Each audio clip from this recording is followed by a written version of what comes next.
quisiera el poder omnipotente del divino creador en este día para vivir contigo eternamente y ser uno del otro imprescindible en la muda elocuencia de los besos y tener nuestro amor en lo intangible donde nadie perturbe mi secreto.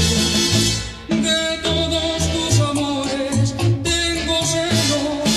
te amo como nunca te han amado y para darte todo lo que anhelo inventaré un placer en el pecado.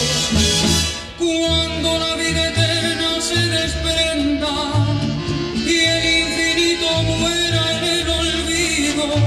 quedará nuestro amor como la ofrenda de dos que aunque pecaron han vivido.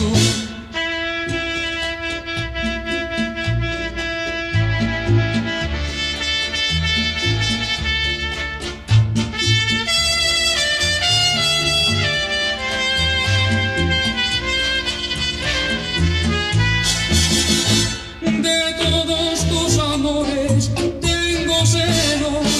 te amo como nunca te han amado y para darte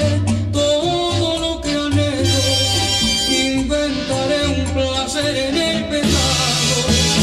Cuando la vida eterna se desprenda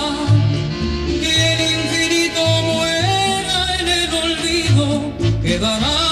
nuestro amor como la ofrenda de dos